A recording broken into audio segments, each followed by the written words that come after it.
All right, thanks so much. Thanks for coming out this afternoon. I said that's Frank and me, Christian. We are from Lomography, and if we don't do workshops, we are running Lomography USA together, while Frank is focusing on wholesales, general relations, and I'm the accountant. So if you have any horrible photo questions, please consult Frank. He knows way more about photography than I do. Anyways, we're here to talk about the Petzval lens, so that will take us maybe 30 minutes. It all started basically in 1982 when Lomo near St. Petersburg, Lomo PLC, made a copy of the Japanese Cosina camera called the Lomo LCA. That was produced from 1982 for in the USSR, like as the Russian people's camera, kind of. That was a camera looking like that.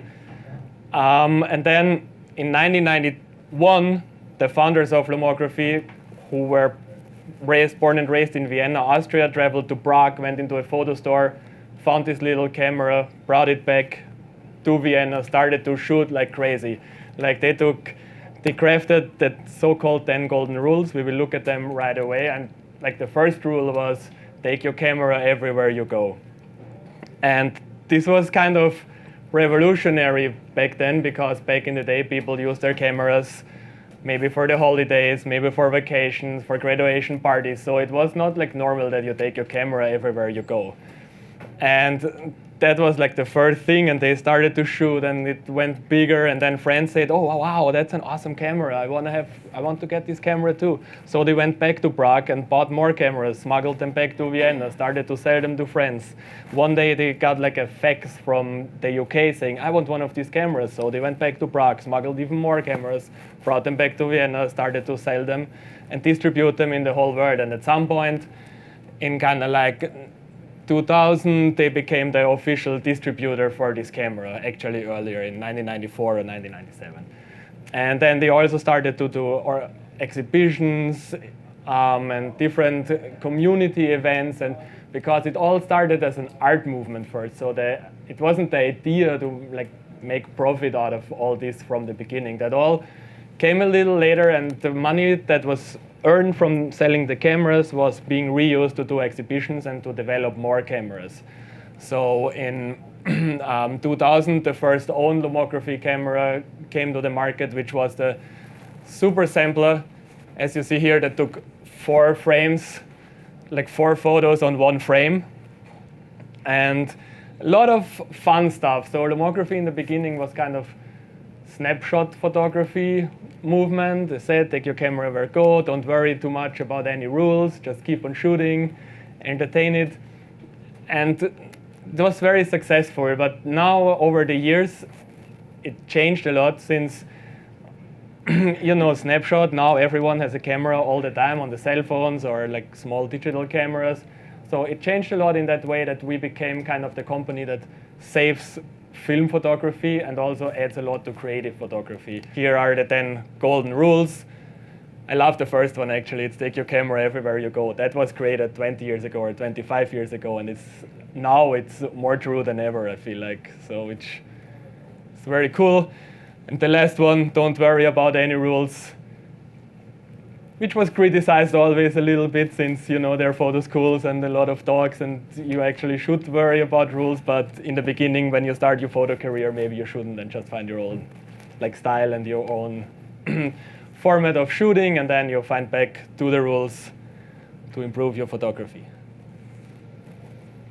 And cool. So let's just focus a bit now on the Petzval. After all these innovations and creativity that Lomography was introducing into the film photography and the analog world, we sit down and thought like, okay, let's try to bring something exciting and new, and the Petzval lenses have been something that a lot of people have been, passionate about. And but we need to go back and understand who was the man that created this lens, and his name was Joseph Petzval. He came from this family of like great minds. His parents was like a great composer, musician, piano maker. Their brothers were again physicists and mathematicians, and he went to school. He was not pretty good at mathematics, And later on in his life, he found that he was amazing, and he's known for being one of the best and mathematician in the 19th century, but that's not what brought him into history. Like, he created a lens, and he's a mathematician, but he was always surrounded through his life with different people, and he was always passionate about how to make science work for mankind and try to solve different problems. He was an avid fencer, and he actually tried to model mathematically how fencing works. So he was always trying to think about it. And in 1837, he moves to Vienna. He gets like this chairman of mathematician. He gets in contact with Voigtlander, Peter Voigtlander, and amazing known optician, and he's the one that tells him like, hey, we should be working on glasses for optics. He was always working optics and acoustics, so wavelengths for him was a really passionate subject. And that's when comes around 1839, and in Paris we announced that there's a new process to produce a photograph. It's the daguerreotype, and Charles Cavalier made the first lens. This lens was amazing. Everybody should know this picture of the first human being photographed. And the problem is like that lens and the substrate, the result was like really lengthy exposure times. So it would take like half an hour. So Cavalier, even in the same 1839, he produces a faster lens with 5.6, and still, it's a shortcoming. So while this is going on in Paris, Petzval is in Vienna with his friends. They tell him like, hey, this is an opportunity for you. You have the knowledge. Let's work on a faster lens to make photography available for more people. And in 1839, he was in his workshop. He started working on the lens. In the end, mid-1840s, he finishes his calculations. And it's the first lens that is mathematically designed. It was not a lens made by empirical trial and error like probably Voigtlander and all these opticians. It's like he just made the calculations, he runs, he makes a formula, and it's like, this is how the lens should be, to overcome those shortcomings from the first Cavalier lens. So he comes back, he has his design, and by the end of 1840s, Voigtlander say like, all right, I want to make cameras, you have the lens, let's do it. And they come up with the first camera that has this conical weird shape, but it makes sense because the design of the lens will give them like a circular, really sharp circular space. So it was probably this like 9 centimeter diameter, it was probably the size of my hand. And that was the image. So Voigtlander, to not use the aberrations of the lens, he was like, all right, so let's just do a circular. And even he knew that the design was not going to be pretty useful, and at the end, it was pretty famous. So by 1842, they won awards for the design. 700 cameras goes into the market. Everything between him and Petzval and Voigtlander. At the end, Petzval was known to be really controversial. He was always in kind of fights, or theoretical fights with people around him, like Doppler in acoustics, or Lagrange in mathematics and differential equations. And with Voigtlander was the problem that he trusts him. He gave him the design of the lens with no sign or contract or anything, and he lost the patent. So he was not getting paid royalties or anything, and he was always battling that. But through the years, he really had the chance to design more landscape lens, working with the military, and then later in his life as well, he was one of the founders of the Photographic Society for the Austrian Hungary Empire. So what happened was, like, at the end, these two amazing persons like just made photography available for a lot of people. Now you don't need half an hour to make a photograph, you can do a really fast portrait with these lenses. And the design was pretty simple. It was just 3 lenses in 2 groups. Compared to the Cavalier, it was just 1 group with 2 lenses. And he tried. Let me go back. He tried to compensate a lot of the aberrations with it, but it was pretty famous to have what we call field curvature that is being fixed for all the lenses today to not have. And that was those aberrations were then kind of cut it out from the picture by having it surrounded. By field curvature, the easiest way to explain it is if you have, let's say, your substrate, your film, or your sensor is a flat, and you have your subject, and you want this image to be flat all around this focal plane. What happened with the field curvature is, sorry about this, is the image is being portrayed this way. So you have a central focus, and that's why it was surrounded like the camera, and everything else, it just goes away. And that was just part of the shortcomings of the lens. It was just one of the aberrations, like coma aberrations, like chromatic aberrations. And so he has this, and that's what lomography thought was something that we can bring back and exploit as an expression. And that's why we reinvented the Petzval for today's camera. Yeah, so there was kind of so much. So kind of lomography was introducing analog cameras every year, a new innovation. We were introducing film every year, an innovation. Still, lomography was searching for like a way how also get into the mass market a little bit of digital cameras while sticking to the analog roots. So the idea came close to do lenses. And then we thought what we could do, and then we came above the Petzval lens, obviously, and we thought, oh my God, that's so amazing that there is an Austro-Hungarian technician who was at the University of Vienna, came up with that lens, with that effect. And we are an Austrian company. And we also were in talks with Zenit, who is producing these lenses with us in Russia, close to Moscow. And that all came together so nicely. We said, let's give it a try, put it on Kickstarter, and we reproduced this lens.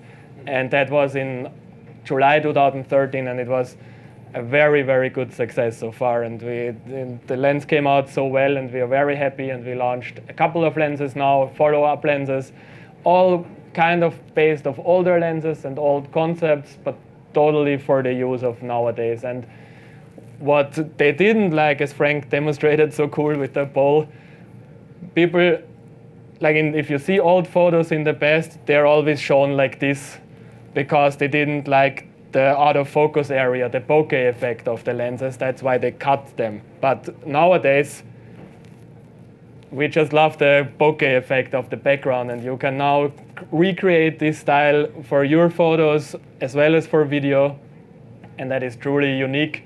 And I think lomography, or we, did that very well to create objects for digital cameras that stick so much to the roots of analog photography and photography itself, as well as we can produce them together with a Russian manufacturer. And it's a Vienna concept. It just came in so nicely, and that's what we did. And this is a perfect example of how that field curvature is the characteristic of the Petzval lens. And although we all know about bokeh and we just love it, and each lens will have a characteristic bokeh for it, the swirl is just because of that field curvature. So just imagine again, if we go to the ball, the image is being portrayed this way. So everything in the center is sharp because it's actually getting into the film or the sensor, and everything around is just an aberration. It's optical aberrations, and that's what we thought. This is what we can use as an expression. This is what we can use as creative photography without resourcing to filters and Photoshop and things in post-production. It's just like this is done because of the optics, like the property of the lens. And this is a bit of the technical specification. There's not much, there's a lot there. It's an 85, it's a portrait lens, just being true to what the first Petzval lens was. It comes with a Waterhouse aperture that as well is being true to how they stop it down, just like a little, slide that you just put on your lens and stop it until you need it, like until f16. And you can go more creative like that, and there's special like bokeh effect that you can get for it. And a really popular question is like how this affect the cameras, like, and where's the crop exercises and how can I use it? This is really common because before, back in 1800, they used to use a larger lens that they needed. Like if I was using a 4x5 plate, they will use an 8x10 lens just to actually make sure you have most of that center on that. So this is basically what we can compare it to what today's cameras are. So they are made for a full frame, and then depending on the sensor that you have, you're cutting out that effect. So it's not that you cannot use it, but it has its advantages. Like if you're shooting probably a video and that's the lens that you have, and you want to have less of that chromatic aberrations, let me just use the Micro Four Third. Of course, it's going to be a telephoto. However, I'm not looking at all the swirl that I needed. But that's how it works, and that's how I can just use it as a photographer as your advantages. You want it more or not, instead of probably stop it down. That is the easier way. I'm going to show these examples and just keep your eye on, like composition and how they use the lens to their advantage. Like one of the things that I like from this picture is just the way that she composes the picture. Just make sure that just the bottom is the one that you're seeing that coma aberration and those fill curvature aberrations from it, but not as much as the top. But then you can have things like that shallow depth of field, crazy bokeh, really nice swirl. As well, think about how you compose your picture, how you use your subject, and what your background consists of. Or you can use your lens and have the same filling, but stop it down to f8, f11, and you still have a sharp lens that you can use for any opposition, like using as a landscape. So using an 85 to shoot a landscape shot, I still shot it at f16, pretty sharp clouds. But you still have that feeling of the optical Petzval lens. So, and then a couple of years later, in 2015, we came up with another Petzval lens, a second version of it, the Petzval 58, that has a bokeh control. So you can you can move the lenses inside, which means it gives you like a different blurriness of the autofocus area or different bokeh.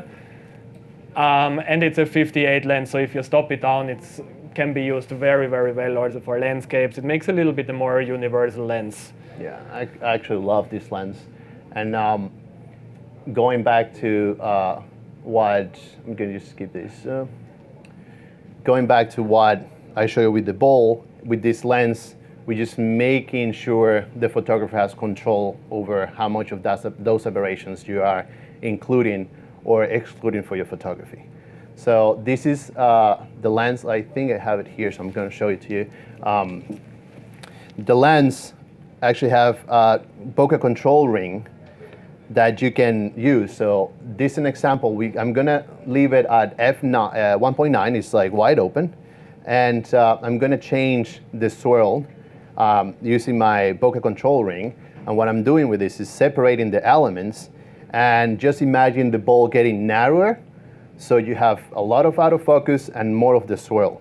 So I'm choosing to include more of that curvature, field curvature aberrations to my picture. So this is level 1, like a normal Petzval, bit of the swirl, nice bokeh.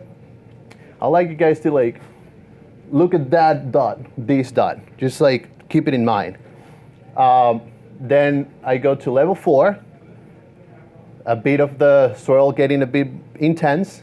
It's still shallow depth of field. We're still at 1.9. And then I'm going crazy at level 7. This is the maximum that you can do. And you can imagine that ball being more narrower. So you have a really small point, focal point super sharp, and then everything else just goes crazy. And then you have coma aberrations and like even out of focus, like astigmatism, just there. I'm gonna do the same, but I'm gonna just show you how I can eliminate those aberrations by just decreasing or increasing the f-stop. So we started at middle level, level 4, at 1.9, then 5.6. So that dot, do you remember I told you to keep looking? And then I'm going f16. So it's just actually a square. And you can see how sharp the lens can be. So you can, even if you're shooting it and that's what you needed, you can go as blur as you need or as sharp as you need. Today's cameras and lenses, everyone wants like super sharp photos and high contrast and everything is like super sharp. We just went away. We just like, no, because that's how we see the world and we just want to like portray something different. And with the Petzval 58 gives you the chance to really have more control over those aberrations and how to use them for your advantage. And again, some examples with different people that help us out. This was on Fashion Week.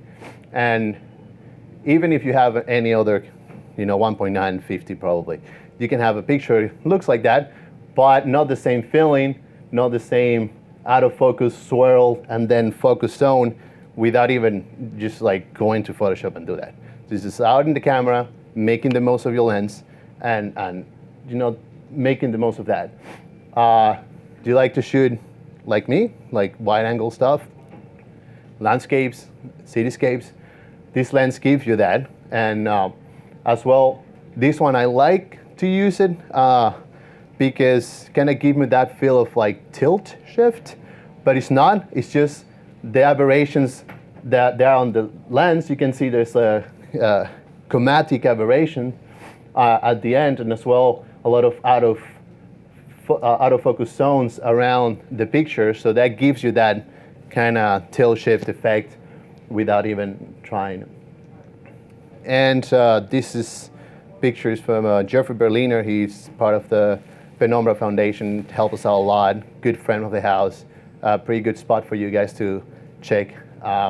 He's a Petzval collector and he photographed a lot with our lenses, and this is one of his pictures. Again, look how much of that negative space is being used just to attract that attention just to your subject, and how a texture background help us out a lot to create that. Or a minimalistic picture that you can have a really shallow depth of field, really nice center focus. Not a lot of swirl, he didn't like that, but he just went for probably level 1 and really nice bubbly bokeh. So just to go to the fun part and shoot. It's just a bit of the shooting tips that we have been like talking that you guys can see on the pictures. You're gonna make the most of the lens using a wide open. If you like I did, if you're using it for video or you actually want to use it wide open and you are like go all the way down your ISO, use your filters. I use a step down filter easily because I don't use the step down. I like to have it wide open and have as much aberration as I want. So filters are pretty good. Again, make sure you set that distance between the subject and your background. My process is usually I just go look at the TVs out there, let me see how they look. Yeah, I like it. And then I put my subject in. If I'm shooting with a model, if I'm in the street, I just try to just make the most of the angle to have that background work for me. I use a lot of negative space. The use of negative space is really important with this lens because that's what a lot of people used not to choose in the 1800s. So that's what we're gonna use. We're gonna have an isolated element that is gonna be surrounded with a lot of negative space where your aberrations are gonna help you out to draw the eye to your subject. if you have high contrast, texture, anything that you see, like Christmas is like amazing to shoot with the Petzval. I think we have so much fun using always the Petzval. If you need to have a sharp photo, use your aperture plates. You can create your own ones too. That's easy to do. If you're shooting with the 58, I will recommend to do the 7-step process. Just shoot the first one at 1, shoot the second one at 2, shoot the third at 4, and you explore all your options, and then you say like, 7 is too much for me, but probably 5. Or you simply, I will use it in certain occasions. I will go with 3, and that's your step. And experiment with different aperture plate designs. There's a lot of things that you can do. Since you slide in the apertures on top as the watermark, so you can have different effects or textures that you can add stars or hearts, or you can be as corny as you want, or you can be as subtle as you want, and have different bokeh effects with it. So not only we brought back a lens that is way popular and it was one of the breakthroughs in photography, but as well we give you guys the opportunity to explore, like we do with Lomography, all the creative opportunities that you have with your lens.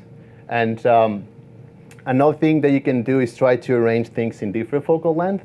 It's pretty interesting. You get as well really interesting shots because you can almost feels like macro. You set up the subject, and then you're gonna focus it, and at the end what you're gonna be doing is just like rocking in and out, like when you were doing macro photography. You just focus, and then just like tiny each and back and forward give you what you're looking for. And with that, I think we finished.